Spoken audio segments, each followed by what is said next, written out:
Hai guys, selamat datang di channel Story Kaori, channel kedua dari artikel YouTube. Jangan lupa subscribe, share, dan like video ini. Cara-cara kolom komentar di bawah ini.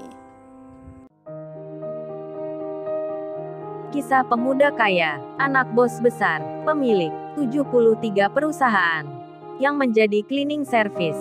Episode 592. Kenshin yang berangkat untuk melamar kerja, akhirnya telah tiba di tempat perusahaan yang dimaksudnya.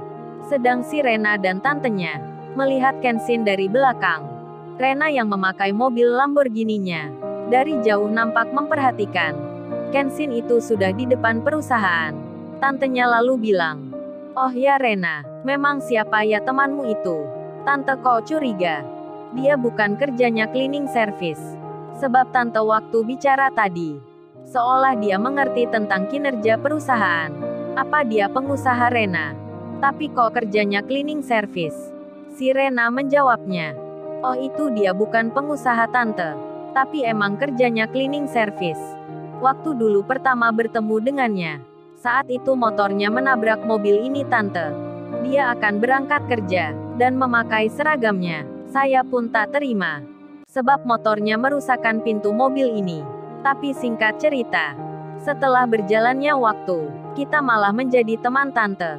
Tantenya pun menyahut, "Oh begitu ya ceritanya Rena. Emang si Rena temanmu itu tampan? Tante rasa kalau dia belum menikah. Mungkin sama kamu Rena." Tantenya Rena tersenyum. Si Rena pun menjawabnya, "Ah tante bisa aja bicaranya." Kemudian Kenshin ditanya security. Security yang berjaga itu berkata, Tunggu mas ini mau kemana? Saya tak pernah melihat masnya kerja di sini." Security-nya curiga pada Kenshin. Karena Kenshin orang asing. Kenshin yang menuntun motornya. Sambil membawa tas di belakangnya. Kenshin pun berhenti. Kenshin lalu bicara, "Oh ini pas saya mau melamar kerja. Dan ini mau ke kantor HRD. Mau bertemu dengan Ibu Ratna." Kenshin menunjukkan surat jalan. Security membacanya. Setelah dirasa meyakinkan, security itu menelpon Ibu Ratna. Dan oleh Ibu Ratna dijawabnya, "Oh ya Pak suruh saja orangnya masuk ke kantor. Sekalian saya akan wawancara kerja." Setelah mendapat jawaban itu, Kenshin pun dipersilahkan. Motornya diparkir di depan pos jaga. Kenshin berjalan sambil membawa tasnya, menuju tempat yang dicarinya. Saat sampai pintu utama, tempat orang-orang yang bekerja, para pegawai kantor yang punya jabatan, Kenshin tak sengaja menjatuhkan pot bunga. Pot bunga itu terkena tangannya, hingga pecah menjadi dua di tanah. Karena suara yang terdengar keras, orang-orang yang kerja itu melihatnya. Termasuk dengan Jenna yang sedang berjalan di situ. Si Jenna melihat Kenshin, yang lagi jongkok membersihkan pecahan pot tersebut. Dan Jenna berkata, "Kamu ini siapa? Tak pernah melihat sebelumnya. Apa kamu pelamar kerja di sini? Yang akan wawancara di kantor HRD? Kalau benar begitu, potnya besok harus kamu ganti. Diterima kerja ataupun tak diterima, kamu harus menggantinya." Kenshin pun melihat seorang wanita, yang sama belum dikenalnya. Dan Kenshin kemudian menjawabnya, "Iya mbak saya akan menggantinya." Lalu Jenna bicara, "Kalau gitu KTP kamu berikan security. Sebagai jaminan besok kamu akan ganti. Kalau jalan itu melihat-lihat, bukan jalan sambil tidur." Si Jenna belum apa-apa, nampak marah-marah. Padahal juga tak menyinggung dirinya. Emang sih sikapnya Jenna arogan. Biar semua orang hormat padanya. Maklum gitu, si Jenna orang nomor 2 yang ada di perusahaan ini. Kenshin lalu melanjutkan lagi untuk menuju kantor yang dimaksudnya. Sementara itu si Iwan telah sampai di desanya. Iwan yang bersama Ririn naik Lamborghini menjadi pusat perhatian bagi para warga desa. Sebab Lamborghini itu ada bunga-bunganya. Pertanda yang menaiki adalah orang yang baru menikah. Iwan pun disambut dengan meriah. Para warga pun banyak yang berkata. Salah satunya ada yang bilang, "Wah sekarang Iwan sudah kaya ya.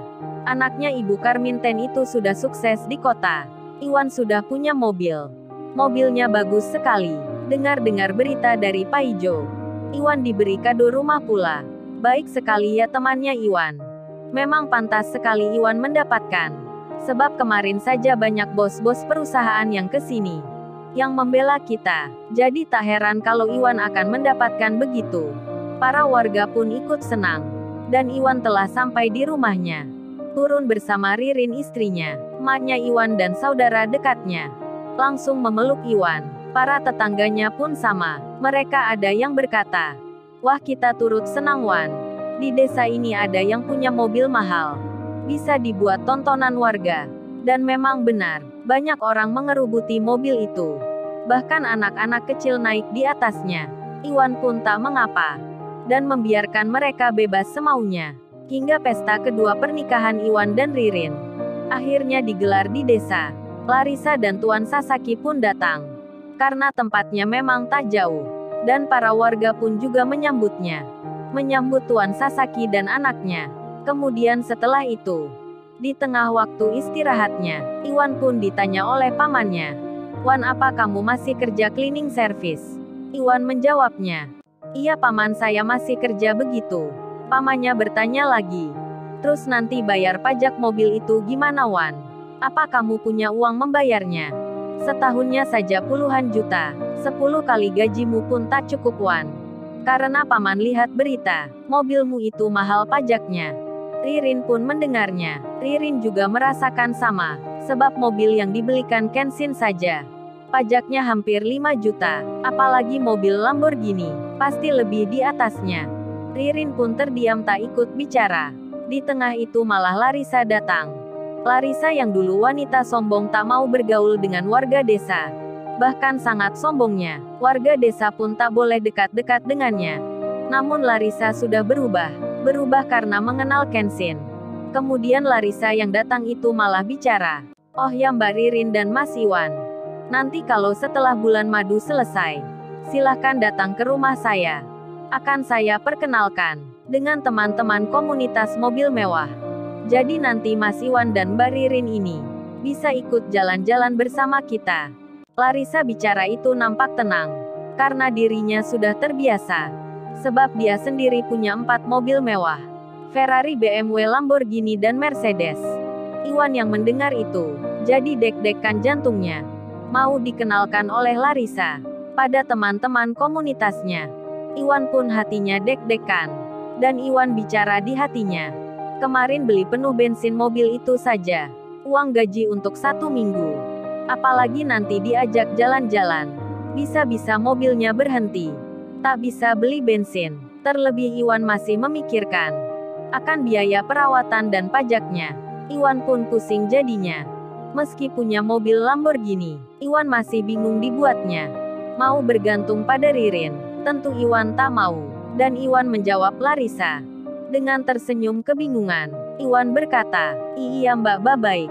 Nanti bersama Ririn saya akan ke sana." Waduh, Kenshin dan Kaori rupanya salah perhitungan. Memberikan hadiah pada Iwan, tapi di luar kemampuannya Iwan. Sedang di perusahaan sebelumnya, Kenshin sudah tiba di tempatnya. Langsung Kenshin ditanya, "Oh ya Masnya mau melamar kerja apa ya di sini?" Yang tersedia ada 3, cleaning service, office boy dan sopir. Kenshin menjawabnya, "Oh ini Bu, saya selama ini kerjanya cleaning service. Jadi punya pengalaman di situ." Dan Ibu Ratna itu pun membalasnya, "Oh kalau gitu sebentar ya, saya telepon atasan dulu." Kemudian Ibu Ratna itu menelpon Jena. Jena pun menjawabnya, "Oh ya Bu Ratna, ada apa telepon saya?" Ibu Ratna pun bertanya, "Oh ya Mbak Jena, tadi Pak Jeffrey papinya ke sini. Katanya Mbak Jena sedang butuh sopir ya, yang dicarikan dari pelamar kerja. Kebetulan ada orang yang terakhir yang melamar di sini. Karena semuanya sudah ditempatkan di posisinya. Kalau Mbak Jena berkenan, ini orangnya akan saya terima." Jena pun menjawabnya, "Oh ya benar itu Ibu Ratna. Maksudnya sopir perusahaan. Sekalian juga merangkap sopir rumah, yang bisa mengantar saya ataupun papi.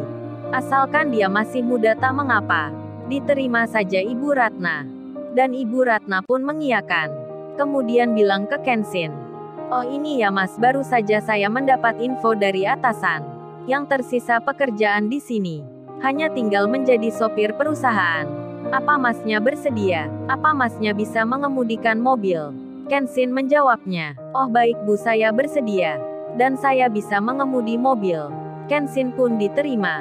Si Jenna pun belum tahu kalau sopir yang akan mengantarnya nanti adalah Kenshin, anak dari bos besar yang memiliki banyak perusahaan. Lalu, bagaimana kisah selanjutnya? Subscribe channel ini untuk episode berikutnya. Terima kasih. Jangan lupa ya guys, untuk kelanjutan ceritanya ada di channel Story Kaori. Jangan lupa subscribe ya guys, dan tekan notifikasinya.